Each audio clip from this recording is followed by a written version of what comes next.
When you think about super successful businesses that are selling through the roof like Heinz or Mattel, you think about a great product, a cool brand, and brilliant marketing. But there's a secret. The business behind the business making selling simple for them and buying simple for their customers. For millions of businesses, that business is Shopify.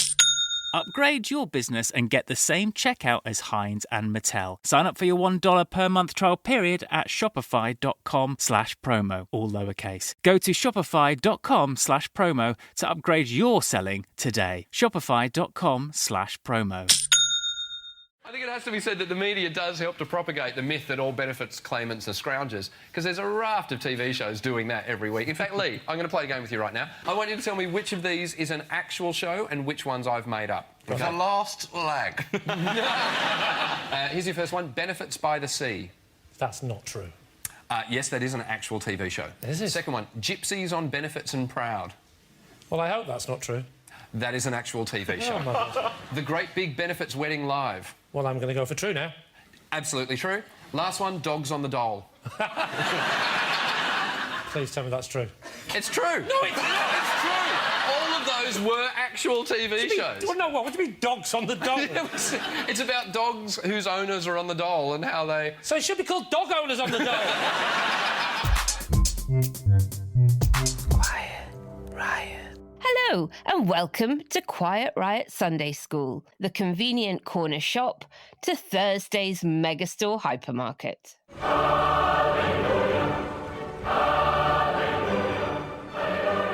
I'm Naomi. And I'm Alex, your checkout girl. I could be the trolley dolly. Look, Alex, we can't not begin by talking about Andreou's Podyssey episode 1, Echo and Narcissus. Oh my God, what an incredible show and what a lovely reaction it's had so far. It's been really touching, actually, to be honest. I've spent most of the day crying. Oh. Well, you know, these things are like, they feel like babies, you know. You carry them around for ages and then you push them out in the world and you're just petrified that everyone's going to bully it in the playground. And, you know, when everyone reacts in a really lovely way, it's just the best reward imaginable. Well, as you know, I've been listening to various excerpts en route to production, you know, to final production. And when I listened to the last version before you hit go, I was just so overwhelmed by it. Your contributors, the choice of music, the journey you take us all on.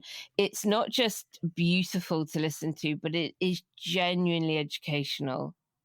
And I mean, I know fuck all about Greek myths and legends, and I loved it. So if you've never dipped your toe into that world before and you're not a huge history buff, as you're thinking, oh, maybe this isn't going to be for me, it is so for you. It is for everybody. And if you do have that higher level of understanding and appreciation, and, you know, perhaps you studied classics or whatever, you're going to get even more from it, because what you do is you take people from the ancient to the absolute current day moment. And it's made me reevaluate my own life immediately. Like I reached for the dog to pat him because you said, go and do that, get off social media.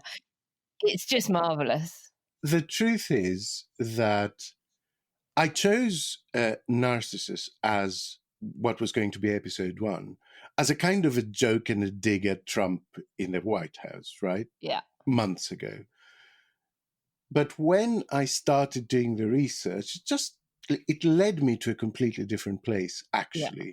If you just abandon yourself to the information that's out there, it really shapes into surprising patterns. And I love that. You know, it's been an educational experience for me more than anyone else. If you see all the rejects, if you see all the stuff that I didn't put in there, that's a whole other show on its own. Anyway, right. What shall we talk about? Well, I think we've got quite a lot to talk about. I'm feeling lower than a worm's tit about all of the speculation around welfare cuts. So I really want to get into that with you if we can. Yeah, I understand. It's been hard for you. I know that you struggled with it. So yes, let's do that. Let's go through it and try and take a breath and sort of distinguish what we know, what we're scared of, and what it And what we means. can do. Yeah. What we can do. And what we can do. And then I think to cheer ourselves up, let's also talk about the decline of the swastika and Musk's meltdown with it. Yes, please. And maybe if we've got time at the end, we can update everybody on German politics following our Thursday show with Annette Dittert. Yeah, because there was something teased there and it's actually happened now, so it's worth revisiting. Before we get into today's show, a gentle reminder to head over to ko-fi.com/quiet-riot-pod, that's ko-fi.com/quiet-riot-pod, and sign up to back us for as little as £5 a month. It gets you access to our exclusive editorial meetings, to our online Ask Us Anything video sessions, and an invitation to join our Discord channel where you can chat with like-minded quiet rioters any time of day or night. Now, if you're feeling the pinch and can't stretch to that, we understand. Remember, our content will forever remain free. And there are plenty of other ways to help us. You can visit our bookshop next time you're in the market for a decent read or a present, or by liking, subscribing, sharing, and reviewing the show wherever you get your podcasts. Quiet Riot.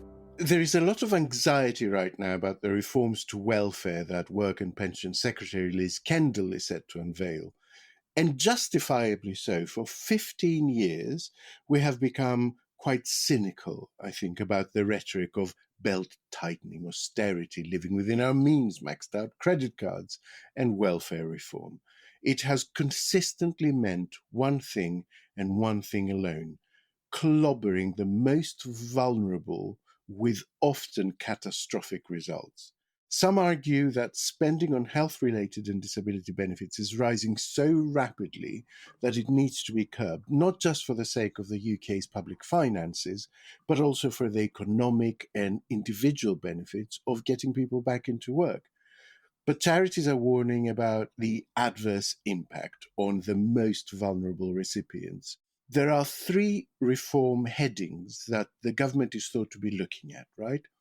First is cutting the level of payments. The second is tightening the eligibility for support. And the third is a bigger push to get people off benefits and back into work. Naomi, as we said, this is a hard one for you. What do you think is going on? That is the golden question. I think that in some parts of number 10, it is very much about pandering to the reform vote and appearing tough. And there are, I'm sad to say, voters within the country who do have the mindset of dirty scroungers, layabouts, leeches, get them off benefits and back into work.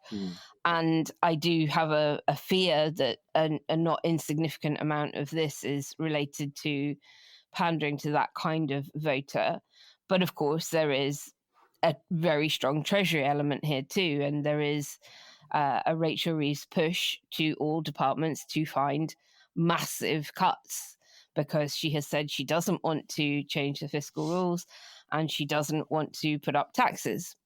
So I think there are ministers who have pushed back on that and said, well, not coming off my department. And I don't think Liz Kendall is one of them.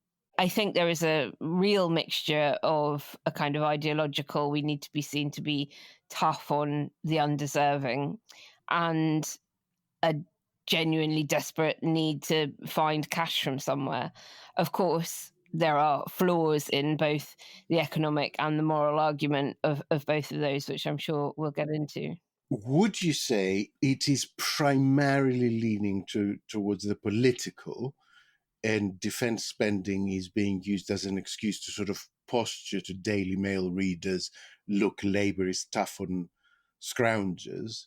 Or is it primarily about actually needing to find this money, provided the provided the fiscal concerns that Reeves has placed largely on herself, and we will talk about that.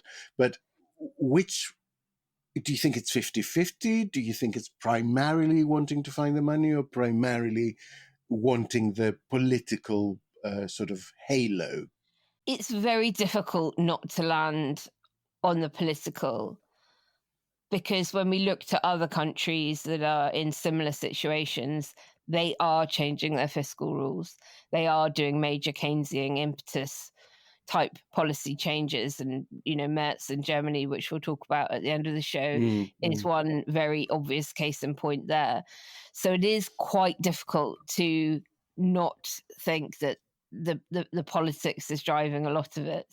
Interestingly, though, John Cruddas has been very critical. We've talked quite a lot about him in the last few episodes because, of course, he was a bit of a chief architect of Blue Labour and worked very closely with Starmer's now chief of staff, Morgan McSweeney, when McSweeney was still cutting his teeth in campaigning in Barking and Dagenham, where Cruddas, of course, was an MP. He's written a very good piece criticising the lack of Starmerism. Starmer himself said there will never be such a thing as Starmerism.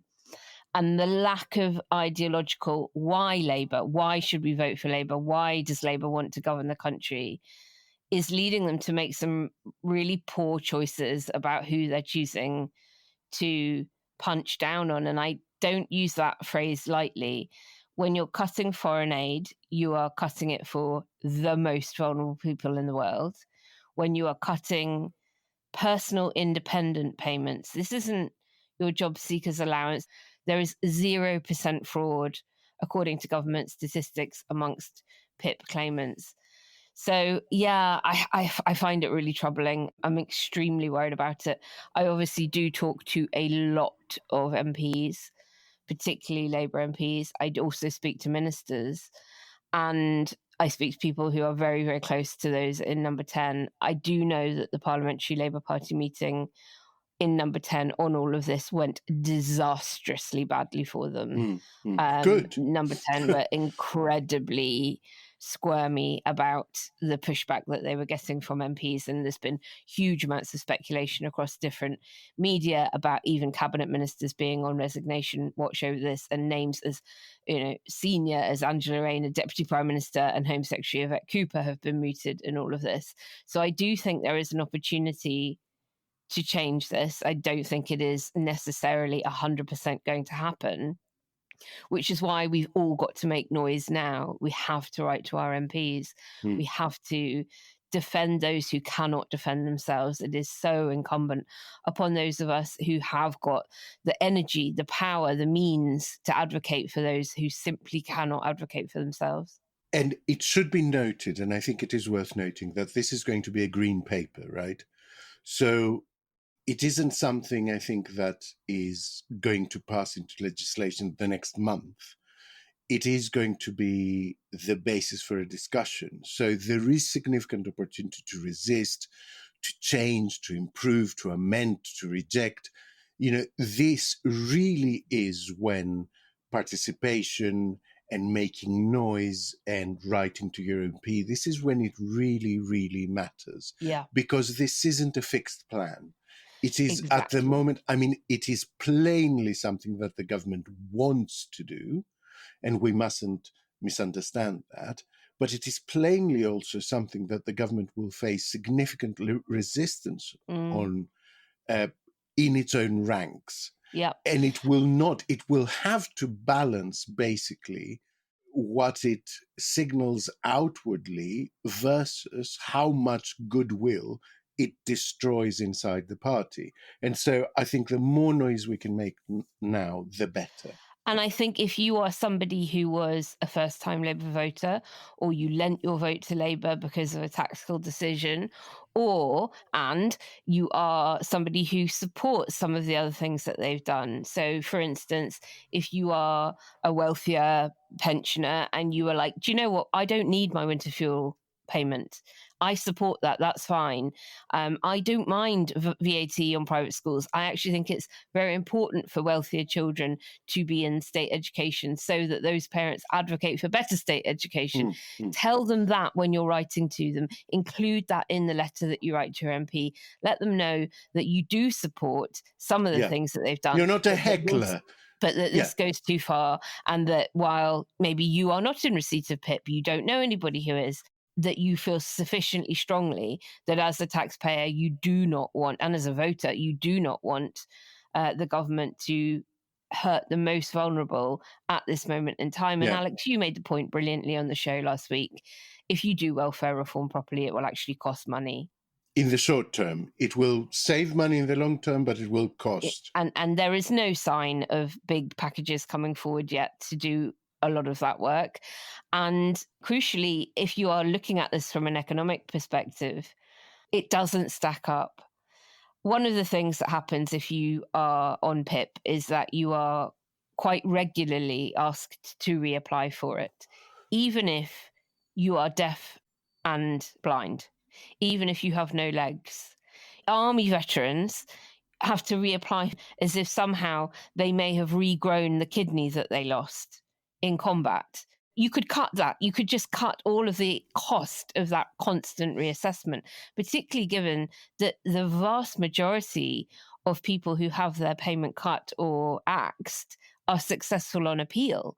So this is an enormous amount of bureaucracy being tied up and therefore cost in the entire process. So nobody is saying that we shouldn't be getting the welfare bill down. Nobody is saying that those who are healthy and able to work should not be encouraged to do so and given the strong support that they will need in order to do that. But I've said it also before in the show, I think doing this at a time when you're also increasing employer national insurance contributions makes this extremely tricky for the government, because the very jobs that somebody coming off long-term welfare, maybe with lower skills and education and experience, are more likely to go for are the very kinds of jobs that employers are now beginning to say, maybe we're not going to rehire when somebody leaves that role because it is now such a more expensive job for us to offer. I think they're headed for disaster if they carry on with this. The number of people who are telling me that they are beyond angry that this is happening and they cannot go out and do their delivery round of Labour leaflets anymore, or that they're just, simply going to tear up their membership card or not vote for them again at the next election is growing by the minute. I'm getting flooded with messages from people like that. I think if we all apply the pressure now, we probably can stem the worst of this. And it's important to say that PIP has nothing to do with whether you're working or not. There's actually, I think, over 1 million people who receive PIP but are in full-time employment. It's literally there to reflect the additional costs that you face because of a particular health condition or disability. And so cutting PIP may actually lead to people having to drop out of work. Being worse. Having to drop out of work. It might actually reduce participation in the job market. So, look, I'm trying to find a universe in which this is kindly meant. And I can't at the moment. I accept and acknowledge that we don't know all the detail, which is, I think, actually quite cruel in itself, to terrify people and then go, oh, it's not as bad as you thought. I think that's bad in itself. But I'm trying to find any interpretation that doesn't mean that the government are really going after the poorest in order to not go after the richest because of the resistance they faced when putting VAT on private schools or the inheritance tax on big farms. They've had so much backlash from that, and it's been so well organized and so well funded that I think their mentality is shifting to saying, let's go after the easier targets. And those are the people who can't advocate for themselves. Indeed. And the briefings that have been in the papers this weekend include things like, and this is coming from the Times, okay, so a lot of people will say, oh, come on, that's Murdoch owned. Other people will say it is the paper of record.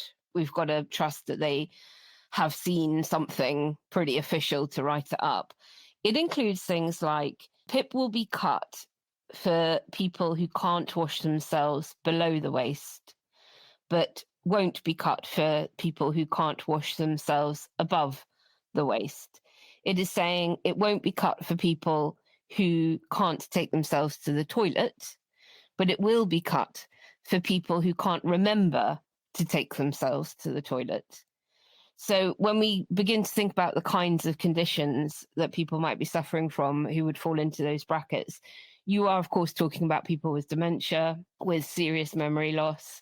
You are talking about those who are potentially paralyzed from the waist down. You don't have to be a medic to know that if somebody isn't able to wash themselves from the waist down, their chances of infection and serious illness, and therefore cost to the NHS, is going to go up. And look, we're not talking much money. Often PIP payments are very, very low, but they give people some ability to get help, to get care, to buy themselves some very, very basic things to help them live with their condition. And it just is utterly heartbreaking, as you say, Alex, that even if this doesn't happen, that they will have now lived with days, if not weeks, of the fear that it will. Quiet Riot. Are your ulcerative colitis symptoms proving difficult to manage? Tremfya guselkumab can help you manage the cycle of UC symptoms. At 1 year, many patients taking Tremfya achieved clinical remission, and some patients also achieved endoscopic remission. Individual results may vary. Tremfya is a prescription medicine used to treat adults with moderately to severely active ulcerative colitis. Serious allergic reactions and increased risk of infections may occur. Before treatment, your doctor should check you for infections and TB. Tell your doctor if you have an infection, flu-like symptoms, or if you need a vaccine. Ask your doctor if Tremfya can help you manage the cycle of UC symptoms. Call 1-800-526-7736 to learn more, or visit tremfyaradio.com. Quiet Riot. I thank him for raising this issue. Mr. Speaker, I come from a family that dealt with disability through my mother and brother over many years, so I do understand the concerns that have been raised by him. But we inherited a system which is broken, it is indefensible economically and morally, and we must and we will reform it. We will have clear principles, Mr. Speaker. We will protect those who need protecting. We will also support those who can work back to work. But Labour is the party of work. We are also the party of equality and fairness. Starmer keeps saying it will be done in line with Labour values, that it's a moral imperative and all that stuff. But I have to say, as a Starmer supporter, if you combine this with the cut to international aid, it doesn't say good things about Labour values. No. I would say to Starmer simply this: if you've ended up pissing off someone like me, you are in trouble with this. It is time to change course on this. Yeah. You know, because I'm not someone who does that easily. But this is a red line. It's crossing a line. Now, can I just touch on a couple of other things just to get your view?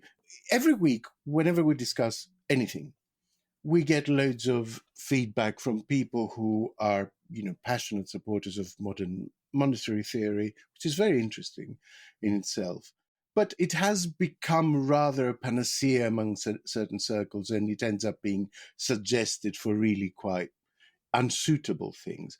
But on this, like if this is related to a need for increased defense spending and increased infrastructure spending, I mean, if you don't consider a looser monetary or fiscal policy on this, like we're seeing in Europe, like we're seeing in Germany, where we will talk about in more detail, I mean, when are you going to do it? This is what creating money was meant for. They issued war bonds. This is what this stuff is meant for. There is no point in balancing the books on the backs of the poorest. It's just not something that Labour can survive reputationally. And it won't balance the books is the other point. But yes, Of you're course. entirely right, Alex. And when we're thinking about the way Labour handles comms, it will be the first to say when it benefits the thing that they want to do anyway. Things have changed. We inherited something worse than we thought. Now all bets are off because X, Y, and Z has happened, and therefore we're going to have to change what we're doing, i.e. top-down reform of the NHS and we're going to come on to that with NHS England, when Wes Streeting said right from the start, there will be no top-down reorganisation of the NHS under my watch, etc. So when it suits them, they can absolutely use the geopolitical situation or whatever it is to justify what they're doing. And you're right, we are now facing a war happening in Europe and our major military ally essentially withdrawing from that conflict. If that doesn't give you the cover and the headroom to be able to say, I know we said we weren't going to change the fiscal rules, but you know what? Because of this, we're going to have to. Then nothing will. And that's what makes me, to go back to your very first question to me about whether this is leaning more to the political than the economic, signals to me the political. The pullout for me is what you said about when you write to your MP or whoever you're trying to influence, it is imperative that you don't end up sounding like a heckler, like someone who will basically criticize or dislike anything this government chooses to do because you hate Starmer or whatever, because you think, they're all filthy Tory centrists. It is important, I think, to frame it in a way that is rational and that gives the government credit for the good things it's doing. And I think a good example of that we've seen the last week is the sort of furor about abolishing NHS England. And I mean, I remember when NHS England came in, Lansley brought it in 2012. It was universally considered a horrific reform of the NHS that would add bureaucracy and make it less efficient and suck money away. And, the same unions that are now saying don't abolish it were then saying, what are you doing? This is horrific. So, yeah. And if you ask most people, how long do you think NHS England has been in place? They think it's decades, since the 60s. And it's like, it's not. This is a terrible Lansley thing. So a terrible Lansley thing, and Nick Clegg signed forward to the act. So reminding everyone of that. Yes. Moving to your niche interests there. But it is important, I think, for people to have a constructive approach, right? This is a green paper. This is not the all is lost moment. You can't approach it like a tragic obstacle to which you've already succumbed. You see, I'm talking in Podyssey terms this week. You don't need a deus ex machina here. You can approach it like a problem that needs to be solved. And it does need to be solved, right? We do need to increase participation in the jobs market. The UK is an outlier after the pandemic, probably because it had such a horrific mismanagement of the pandemic. We've ended up with a lot more people who have symptoms of long COVID. We need to approach it constructively. Maybe there is a point in reassessing environments. Work has changed so much in the last 10 years. Maybe there are people about whom 10 years ago you would say there is no meaningful way in which this person could participate in the work market. But now they could, and maybe that'd be great for them, and maybe that's something they want to do. That should be something that we look at. I'm not a believer in sort of parking categories of people on benefit forever and then just forgetting about them. So there are good things that need to be done, but they cost money, and they take goodwill, and they take trust. And if the government does anything to destroy the trust that it has from its own voters, little as it is remaining, it will live to regret this. Absolutely. I'm really glad you mentioned long COVID as well, because today is actually, as we're recording this, is Saturday, by the way, it goes out on Sunday. It is Long COVID Awareness Day. It's the 5th one, and I just want to give a big shout out to our listeners who suffer with long COVID, chronic fatigue syndrome, ME, they are all part of the same family of post-viral illness that is hugely debilitating to people. And yeah, they have been more or less abandoned by mainstream medicine. There are very few answers for them and precious little decent research funding going in to helping find a cure for them that then would enable them to get back to work, which the vast majority of them would dearly love to be able to do. I think we need to give people a couple of calls to action on this, Alex. They now, I think, will have taken the message to write to their MPs.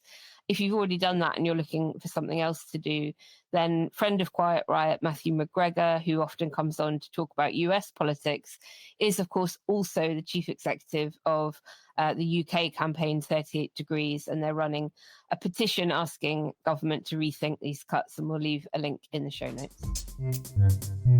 Quiet Riot. This episode is brought to you by Prime Video. In the small town of Holland, Michigan, nothing is ever what it seems. Behind the tulip festivals and pretty houses lay dark secrets that threaten to tear a marriage apart. Nicole Kidman stars in this darkly twisted thriller about a wife and mother whose quest to uncover her husband's secrets may get her more than she bargained for. Holland, streaming on Prime Video March 27th. Quiet Riot.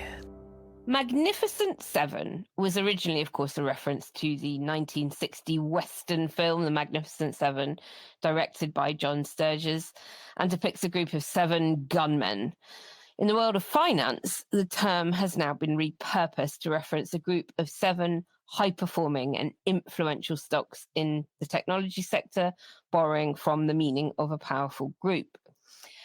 Back in 2023, Bank of America analyst Michael Hartnett coined the phrase when commenting on the 7 companies commonly recognized for their market dominance, their technological impact, and their changes to consumer behavior and economic trends. They are Alphabet, which is Google to you and I, Amazon, Apple, Meta, Microsoft, Nvidia, and drumroll, Tesla.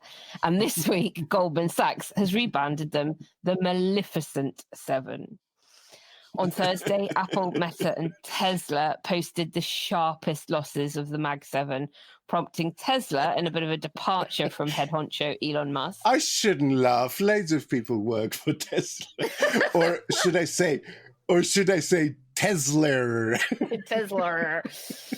So yeah, Tesla, in a departure from head honcho Elon Musk, sent an unsigned letter to the US trade representative to, and I quote, consider the downstream impacts of certain proposed actions taken to address unfair trade practices. And that's because Trump's tariffs are having a very quick negative impact on their stock, which is down over 40% from its previous peak. Alex, once you stop giggling, since December... Sounds a bit woke to me. Since December, Tesla stock has dropped by 50%. According to JP Morgan, it's because of the struggling EV market, a global decline in sales, branding issues, of course, stemming from Musk's newfound political influence as the main culprits behind the steep decline. So my question for you is, if Elon is such a business guru, why has he shat all over his core customer base, those wealthy, environmentally conscious liberals, by snuggling up to the MAGA movement? Can I also say, this was just so predictable. Oh, yeah. I remember tweeting, I think in 2022, when he first said he wanted to buy Twitter and started leaning very heavily to the sort of alt-right movement. I remember tweeting at him because, you know, he wasn't entirely outwardly mad at that point, and going, who do you think buys electric cars? Yeah. Like, why are you going out of your way to alienate the people who are actually your customers? Indeed. My sister in Norway owns a Tesla.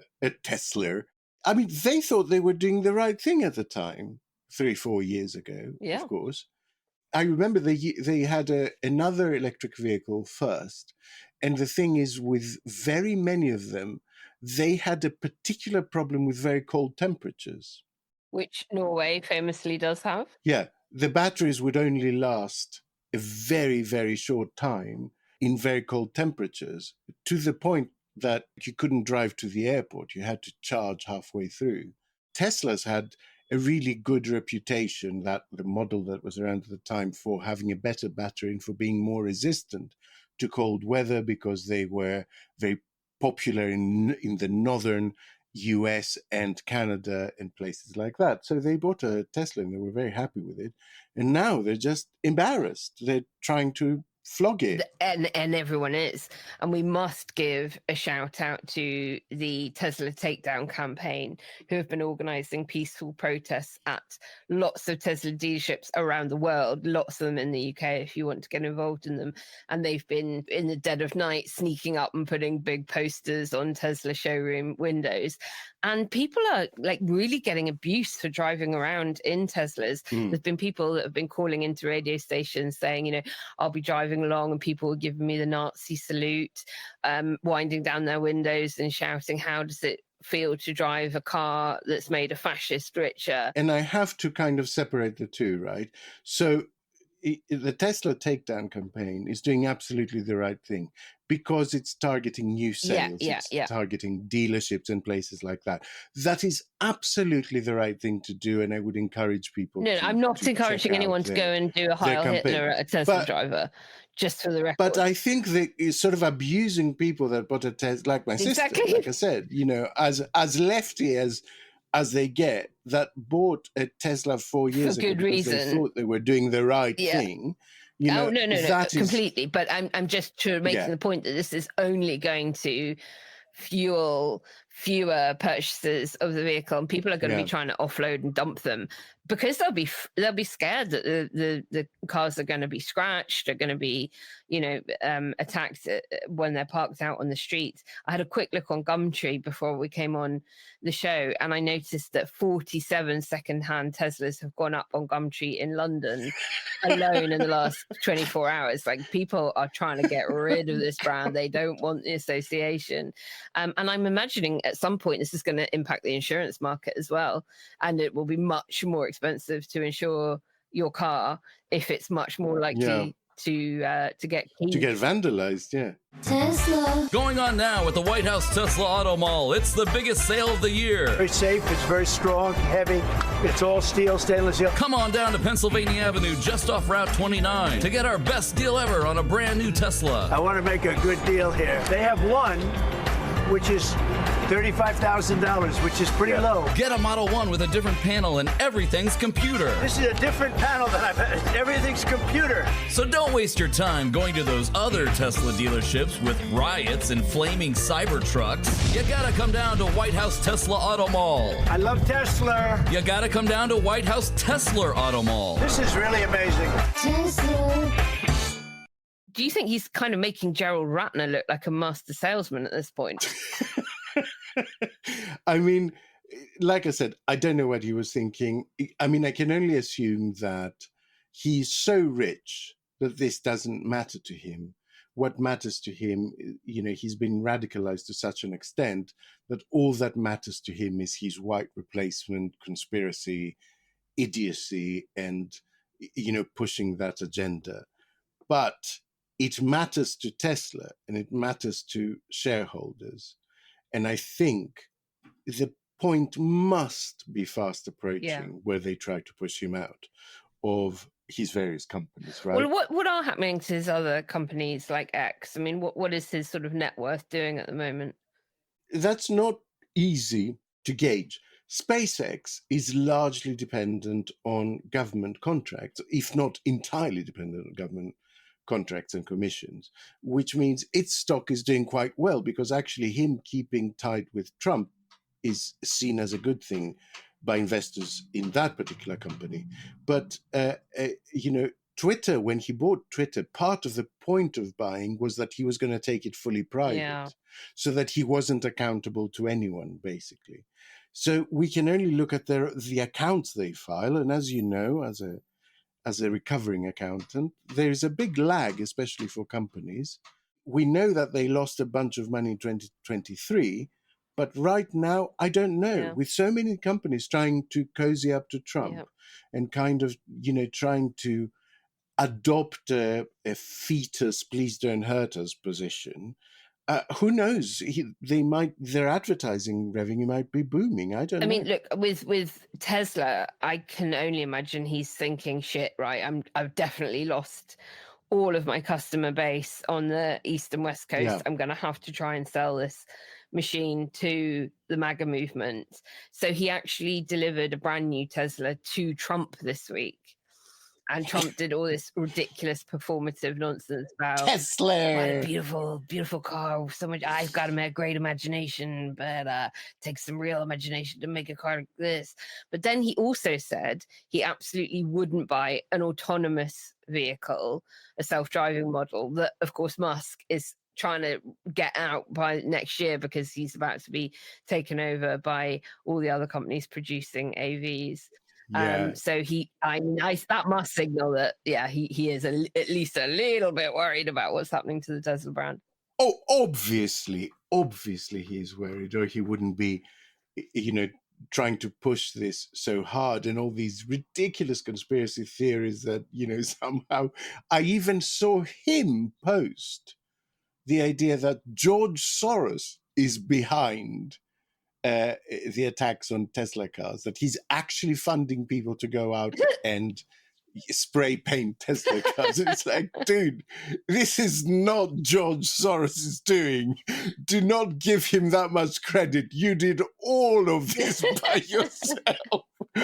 And I just want to end this section by offering you a gem that Stephen King, one of my very, very favorite horror authors, and he just tweeted, "The Tesla Chainsaw Massacre."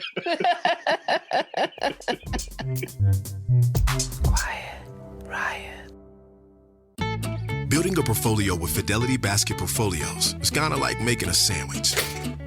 It's as simple as picking your stocks and ETFs, sort of like your meats and other toppings, and managing it as one big, juicy investment. Now that's pretty good. Learn more at fidelity.com/baskets. Investing involves risk, including risk of loss. Fidelity Brokerage Services, LLC. Member NYSE SIPC.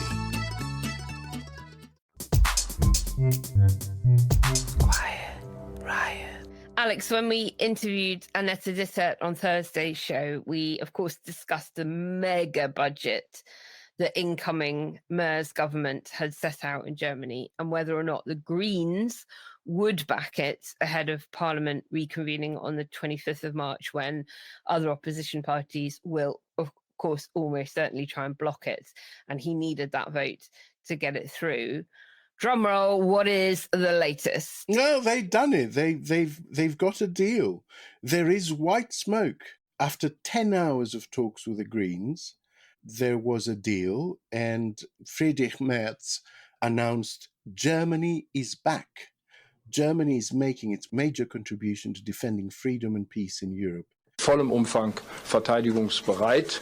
Es wird an keiner Stelle mehr an den finanziellen Mitteln fehlen, die Freiheit, den Frieden auf unserem Kontinent zu verteidigen. Deutschland ist zurück. The total package, as it were, it lifts the debt brake by an astonishing €500 billion, 500 billion euros, as a special fund to finance only infrastructure projects and defense spending outside normal budgets, basically. And the Greens have backed themselves 100 billion of that. Not explicitly for green projects, I should say. Some of it will go to green infrastructure projects, but some of it will go across the board to ensure that other projects are greened, if that makes sense. Right. So that other infrastructure projects look at their footprint and look at how to reduce their emissions, and that includes defense manufacturing and all of that. So it's a great thing. It's also a very dangerous thing, because suddenly they have 420 billion quid to play with. That means if this money spent is frittered away, does not deliver value for money, and does not deliver improvement that people can see in their everyday lives, I think the mainstream parties, all of which are involved basically in this deal, will have major, major trouble come next election. And with AFD having performed relatively well, that is certainly the thing to be cautious of. On the bright side, it enables outgoing Olaf Scholz to increase aid to Ukraine by 3 billion literally tomorrow. Briefings are that he's planning to do that. And I think the other interesting thing is that it really does set a difficult trap for Alternative für Deutschland, the AfD, the far-right party in Germany, because if they don't support it, defense spending, infrastructure spending, the flip side of the risk I was talking about is that if people do see it being spent efficiently, effectively, wisely, and to deliver, AfD will have big questions to answer about why they opposed it. Because stripping away all their other bullshit, all that is left is we quite like Putin and we want Europe to be helpless and unstable. The fascinating thing is that Friedrich Merz, before the election, campaigned on not doing this. He is actually breaking an election promise. Now, as I said on Thursday's episode, there is a reasonable case to be made that we are no longer in the same world that we were 2 months ago, 3 months ago, that Trump's attitude and the White House posture has changed everything. I think that's a reasonable argument to make. But the point is, the Labour government is really acting as if there's an election tomorrow. That is the most fucking incomprehensible thing about it all. They've just won a huge majority, like and they're no not one. in a coalition and having to do deals with 4 other parties, and they could just do any of this. And nobody could dislodge. At the moment, nobody can dislodge them, provided they keep their own MPs happy. And they're doing stuff that's annoying their own MPs and annoying their own voters. And it's like, why are you acting as if the election is tomorrow? Act like you just won a huge majority 7 months ago. For God's sake. Stop listening to all these people who are basically have grown up with 20 years or 40 years of this Tory rhetoric that there are deserving poor and undeserving poor. And of course, there is an alternative. Just look at Berlin. Quiet riot. Alex, I think on that note, it's got to be the end of the show. Well, did you find it helpful? Did you unload? I did. I am feeling cheerier. Good. I'm glad. So, listeners, thank you ever so much for tuning in. We'll be back on Tuesday with a bonus episode on Canada. Loads of you have asked for one, and we have recorded one. So everything you wanted to know about Mark Carney, but we're afraid to ask. But if you need something to listen to in the meantime, may I suggest heading over to Andreou's Podyssey, where episode 1 on Echo and Narcissus is now live. I'd love to hear your thoughts. As you know, I've already listened to it several times, and each time I get something new from it. And Alex, bravo. It is excellent.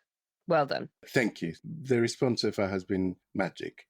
If you like our content, please do give us your support at ko-fi.com/quietriotpod.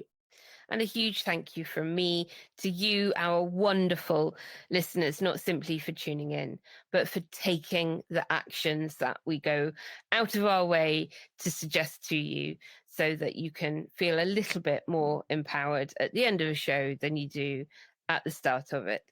It makes a massive difference to our democracy and our society, and you are all amazing.